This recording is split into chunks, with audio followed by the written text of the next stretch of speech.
Hi, this is Susan Campfield with SueStampfield.com. I wanted to share a fun project with you today. It is this fun little box with some flower suckers in it. Now mine says Happy Heart Day. I did this for my Valentine treat class, but this would also be really fun for Mother's Day or a spring garden party or garden club event or for a spring retreat at a church. So I just wanted to share with you how I made this fun project. We are using the spiral flower die that's in the Occasions catalog. But I cut a flower die out of the Pink Pirouette cardstock. So I just sent that through the Big Shot, and that got me this die cut. And now I'm going to take my bone folder and I'm going to curl that cardstock. You just want to do it slowly and small pieces. You don't want to rip it, of course, and if you pull too hard you could potentially do that. But can you see as I do that it's starting to curl up? That's how we make that flower shape. So I got to this part, and this is the last little petal, and then this is the base of the flower. So this last petal I'm going to rub this way. And there we have our flower ready to go. So now what I did is I took a tool, and there's a number of different things that you can use. I chose to use a sucker stick that I had from some cake pops. Actually cut them in half.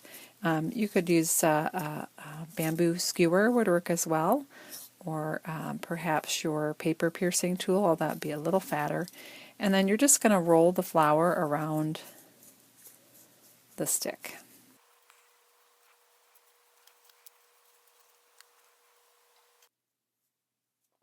So I have my flower rolled up nice and tight, and now I'm going to let it go. Whoops, that really went. So I've got my flower there, and by loosening it up, you can see it fluffs out a bit. I'm just going to take a punch, and I am using the Crocodile, which we used to sell. It no longer is in our catalog, but you could use any punch that would fit in there, and I'm using the bigger end, which I believe is 3/8 of an inch.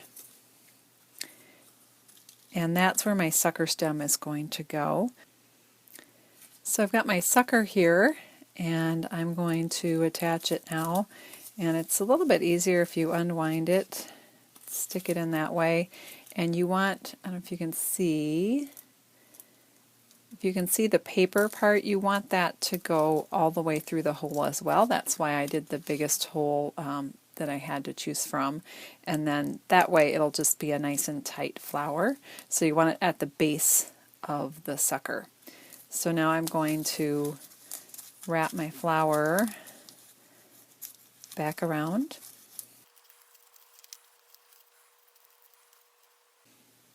And there we have our flower rose. And then I just tied a piece of the gumball green stitch satin ribbon right below that, partially to help hold the flower in place, but also to act as my leaves. So now let's go to the box, and I'll show you real quickly how I did that. So here's the box. Inside I have some Lifesavers and some Shreddy. The reason you want something inside is otherwise your sucker sticks are just going to flop over like that. It's kind of like having stones in a vase to hold your flowers still. So you want something in your box to just kind of hold your sucker flowers in place. But let me show you how I did the punching here. So you might notice that the front of the box, where the bow is not actually where the box opens. So I turned the box around. The reason I did that is I wanted my greeting here, and I wanted my the places I could reach to punch were those 3 spots. So I turned the box around, if that makes sense. So this became the front, but it actually opens back here. So to get the hole for this side, you need to fold the flap down. And then you can just take your punch, and again, I use the Crocodile. You could use any long-handled punch to reach in there and just go in all the way. And then of course the sides are very easy. You just go in from the sides. and punch there as well. I did the tag with the Tags for You stamp set, and our ribbon is the Pink Pirouette chevron ribbon. And that is all there is to this quick and easy project. The boxes we sell in our Occasions catalog. They come with this part pre-printed on them, so they're quick and easy and ready to go. Just wanted to point out one more tip for you.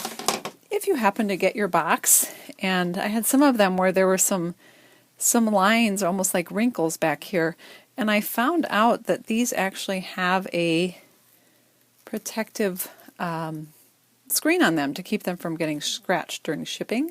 So you don't have to take that off. If you don't even notice it's on there, fine, leave it there.